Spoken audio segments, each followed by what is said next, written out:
Halo semuanya, selamat datang di Ruang Sinema. Bagaimana kabar kalian semua? Semoga selalu sehat dan baik-baik saja. Sesuai jadwal, jadi pada hari ini kita akan kembali melanjutkan series Donghua Spirit Cake season kedua episode terbaru. Untuk tahu lebih lanjut tentang series ini, kita sarankan untuk nonton season pertamanya dulu. Kita akan sediakan link season pertama di playlist. Tanpa berlama-lama lagi, kita langsung saja membahas season kedua dari series ini pada episode ketiganya.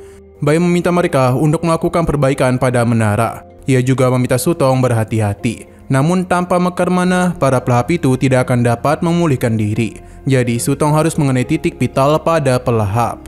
Untuk Amando sendiri masihlah belum menyelesaikan perbaikan karena masih membutuhkan beberapa waktu lagi. Hanya saja para pelahap kembali berdatangan. Kali ini jumlah mereka bahkan lebih banyak dibandingkan sebelumnya. Sutong diminta untuk melindungi anak-anak dulu sambil menunggu menara aktif. Terlihat kalau para pelahap mencoba untuk merasakan kehadiran dari mereka. Untung saja mereka menggunakan potensi supaya tidak dapat dirasakan oleh para pelahap. Namun mereka juga tidaklah boleh bertindak dulu, karena para pelahap dapat merasakan kehadirannya. Yang datang tidak hanya pelahap kecil saja, namun ada yang juga memiliki ukuran besar. Perlahan-lahan pelahap tersebut mulai melakukan pencarian, di mana Sanhui benar-benar panik, terlebih lagi dirinya ingin dibawa oleh pelahap tersebut. Untung saja Sandu tidak sengaja menjatuhkan peralatannya yang mengakibatkan perhatian pelahap itu teralihkan. Tapi ini akan menjadi masalah untuk mereka yang berada di menara. Pasalnya para pelahap mulai melakukan pergerakan untuk menaiki menara. Kini waktu mereka tidaklah banyak. Meido pun agak panik karena pelahap berada tepat di belakangnya. Padirnya, Meido pun berhasil memperbaiki jaringan di sana. Hanya saja burungnya itu malah masuk ke dalam hidung pelahap ini yang membuat pelahap tersebut terkejut. Setelah daya terhubung, barulah Bai mengaktifkan menara dengan kemampuan miliknya.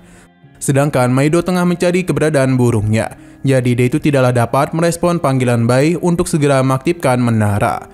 Meido memasukkan tangannya ke hidung pelahap itu demi mengeluarkan burungnya.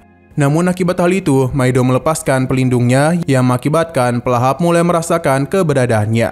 Meskipun berhasil menyelamatkan burungnya, Meido itu hampir saja dimakan oleh pelahap ini. Untung saja Mark bertindak cepat untuk bisa melindunginya.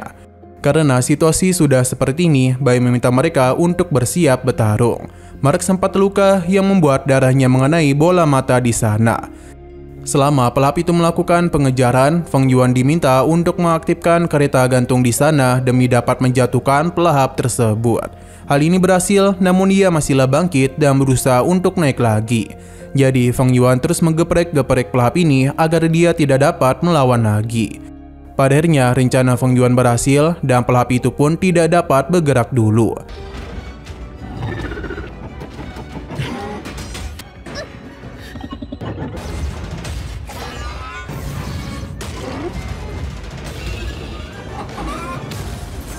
Bai meminta untuk melakukan evakuasi kepada anak-anak dan juga Sutong.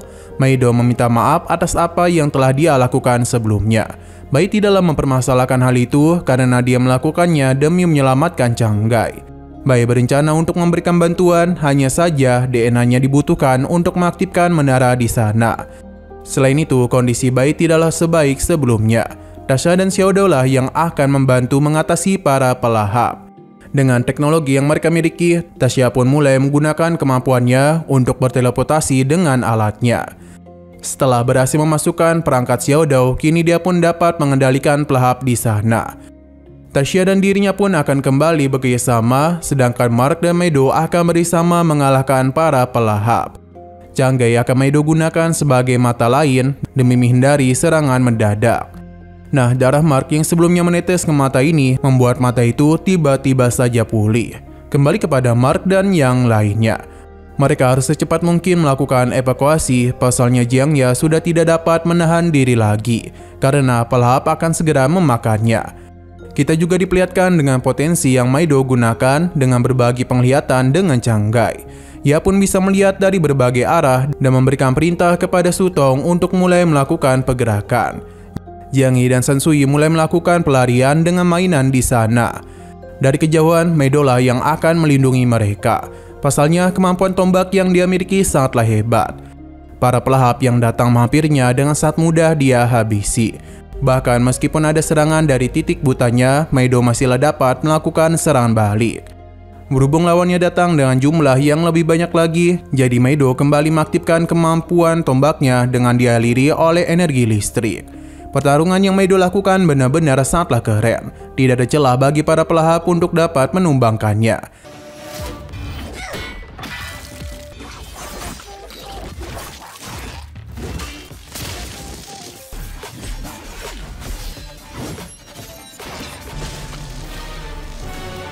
Hanya saja Sansui dan Jiang Yi kembali dalam bahaya karena para pelahap pengejar mereka. Untung saja Tasya bergerak dengan sangat cepat untuk bisa melindungi mereka. Tembakan yang dia lakukan benar-benar tepat sasaran. Bahkan meskipun jumlah pelahap datang sangat banyak, tapi Tasya tetap tenang dan satu persatu berhasil dirinya tumbangkan. Meido pun memanggil pelahap yang Xiaodou kendalikan untuk bisa membawa dirinya. Masalah kembali hadir ketika Jiang Yi dan Sansui dibuat berhenti oleh pelahap. Untung saja Tasya bekerjasama dengan Mark untuk menyelamatkan mereka dan juga segera membawa mereka berdua ke atas menara dengan kemampuan miliknya. Di sisi Bai, dia itu akan melakukan restart dan meminta mereka untuk melakukan pelindungan pada sisi menara. Sutong dan Sanda diminta untuk mengatasi pelahap yang besar. Sedangkan di sisi lain, Meido dan Mark masihlah berhadapan dengan para pelahap kecil. Mereka harus pergi ke pintu masuk menara demi bisa menahan para pelahap karena terlihat dengan jelas kalau jumlah yang datang semakin banyak saja. Sanda dan Sutong mulai mengisi energi plasma demi bisa mengaktifkan menara. Namun waktu mereka tidaklah banyak, pasalnya pelahap yang besar sudah sadarkan diri. Bai harus segera melakukan restart karena bagaimanapun kondisi rekan-rekannya tengah dalam bahaya. Bai bahkan memaksakan dirinya menggunakan potensi miliknya. Padahal itu sangatlah buruk untuk tubuhnya. Meskipun gitu, Bai tetap akan melakukannya demi mempercepat proses pengaktifan ulang. Di sisi bawah, rekan-rekan Bai tengah kesulitan berhadapan dengan pelahap besar itu. Bahkan seluruh peluru Tasya seakan-akan tidak berguna. Kini kondisi benar-benar menyulitkan mereka. Bahkan Feng Yuan harus terluka cukup parah dan energi kehidupannya akan diserap oleh pelahap di sana. Tasya bergerak dengan cepat agar bisa membawanya pergi di sini. Namun tetap saja kondisi Feng Yuan tidaklah baik-baik saja. Bai cukup terkejut dengan kondisinya itu.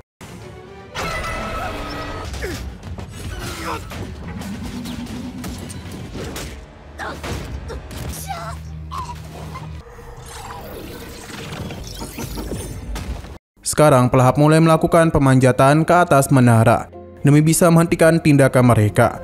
Sandu terus memberikan energi plasma agar bisa digunakan oleh Sutong. Di saat kondisi terdesak itulah energi plasma mulai dilepaskan dan hal itu dilihat oleh semua orang. Hanya saja pelahap itu memiliki kepintaran dan dia melakukan penyerangan pada energi itu yang mengakibatkan ledakan besar. Ini juga telah mempengaruhi kekuatan mereka. Kini perhatian para pelahap mulai tertuju kepada mereka. Dengan kekuatan yang sudah tidak dapat mereka gunakan lagi, tentu saja kekalahan akan menghantui mereka. Namun kita dibawa dulu ke Galang Kapar Antabintang, di mana perjalanan tengah dilakukan oleh orang-orang dari mercusuar. Suing bersama yang lainnya harus berhati-hati dalam melakukan perjalanan itu, karena bagaimanapun ini merupakan sarang musuh. Tapi sampai sejauh ini mereka masihlah belum menemukan tanda bahaya apapun. Orang-orang bertanya kepada seluruh rekan Mark apa yang harus mereka lakukan jika berhasil menangkap Mark. Sebagai rekan persejuangan Mark, mereka akan melakukan yang terbaik untuk membantunya. Karena dia itu sudah sering kali menyelamatkan hidup mereka. Tapi yang lainnya masih menganggap Mark sangatlah berbahaya. Perjalanan ini mereka lakukan dengan menggunakan DNA Mark. Jadi kemungkinan mereka dapat menemukannya.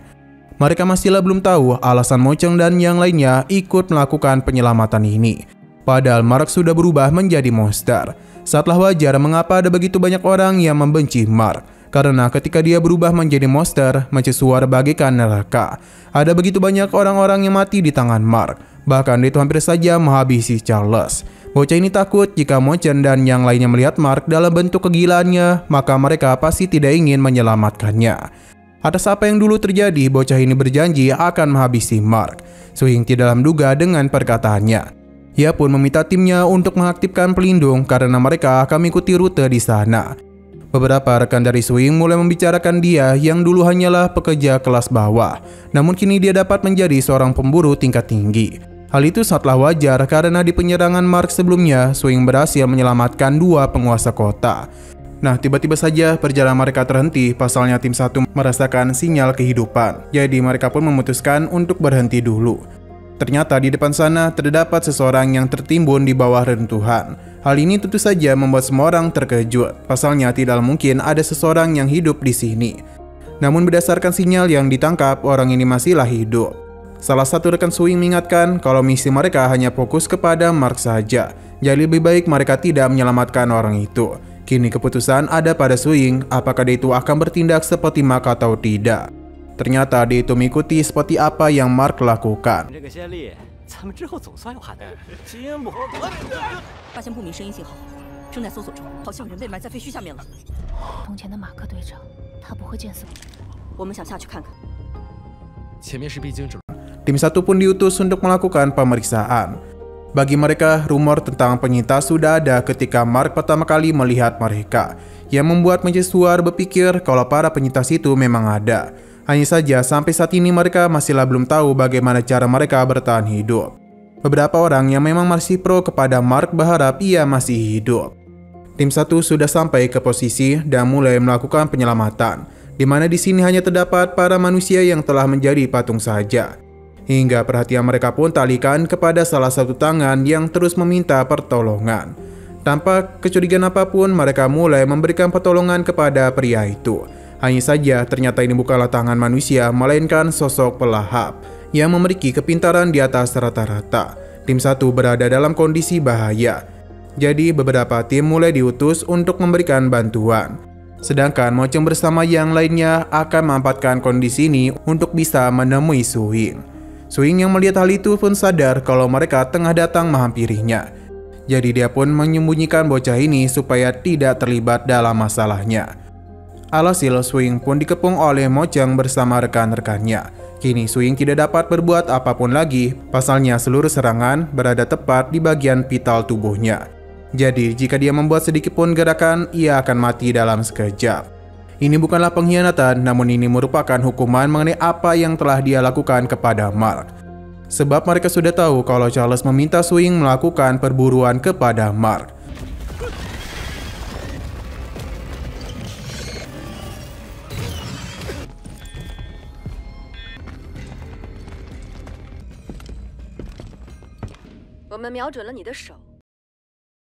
Swing berusaha untuk menjelaskan kalau semua itu tidaklah benar, dan dirinya diangkat menjadi superior karena telah berhasil menemukan obat untuk Tuan Morgan. Walaupun gitu, mereka masihlah belum percaya karena terdapat begitu banyak hal yang mencurigakan tentang Swing. Swing terus memberikan alasan, selain itu Mark hilang kendali karena pelahap tulang belakang yang mengendalikannya.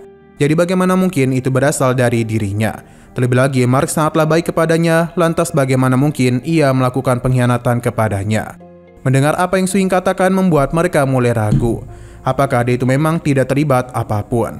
Sedangkan di depan sana terlihat kalau pelahap ini mulai melakukan penyerangan kepada para pemburu. Kondisi mereka tidaklah terlalu bagus karena pelahap ini sepertinya jenis baru. Ia bahkan memiliki kepintaran untuk menipu para manusia. Swing meminta Moceng dan yang lainnya untuk berhenti, namun rekan Moceng menenangkan Karo karena itu bukanlah jenis baru melainkan pelahap yang telah bermutasi. Mereka hanya perlu mengarahkan serangan kepada organ penting dari pelahap tersebut. Jika memang sulit, maka mereka bisa mundur dulu. Saat ini dirinya juga tengah membicarakan sesuatu yang penting bersama Swing. Berdasarkan apa yang diperintahkan, kini target mereka adalah ekor dari pelahap itu. Dan ternyata benar, itu memang dapat melemahkannya. Mereka pun mulai mundur, sedangkan di sisi Swing masihlah dicurigai sebagai seorang pengkhianat. Ia juga pasti terlibat dengan apa yang terjadi kepada Mark dan juga Ranbing. Bahkan ia tiba-tiba meminta bergabung untuk bersama dengan tim mereka. Swing merasa itu adalah salah, namun mereka tahu kalau Swing sengaja untuk datang ke kelompok mereka supaya bisa mendekati Mark dan melakukan penyerangan kepadanya. Swing tidaklah membenarkan hal itu dan juga mulai menjelaskan mengenai kejadian sebelumnya, di mana Moceng telah membuat ia dalam bahaya. Jadi apakah dirinya kala itu sebagai pembawa barang saja dianggap tidak berguna oleh mereka? Ia sudahlah bosan karena para superior selalu menganggap dirinya sebagai orang yang tidak berguna. Akibat akting hebat yang Swing lakukan, kecurigaan mereka pun mulai mereda. Dan kini ia tidak ditekan lagi. Hanya saja mereka penasaran di manakah Su Ying berada di kala itu. Su Ying menjelaskan semuanya, namun itu adalah sebuah jebakan. Karena bagaimana mungkin Su Ying menjelaskan hal itu padahal dirinya tidaklah mengatakan kapan itu terjadi. Jadi bagaimana mungkin Su Ying tahu kejadiannya padahal ia mengatakan tidak ada di sana. Kini kondisi telah menyulitkan Su Ying, terlebih lagi insting mereka sebagai pemburu mengatakan kalau Su Ying adalah seorang pembohong. Ketika dirinya hendak diserang, tiba-tiba saja bocah ini keluar dan mulai melakukan sesuatu. 也许马克遇害的时候，你在哪儿？撒谎！自从马克离开药房后， Nah, sayang sekali lagi seru-serunya, episodenya pun harus bersambung dulu. Oke, sekian dulu pada video kali ini, untuk video selanjutnya akan segera hadir. Jadi bagi kalian yang ingin mengikuti series ini, langsung saja klik subscribe dan aktifkan loncengnya. Terima kasih yang sudah menonton video sampai habis. Jika kalian suka pada video ini, klik like dan share ke teman-teman kalian tentang channel ini. Dan ditunggu aja kelanjutannya. Oke, sampai jumpa di video selanjutnya.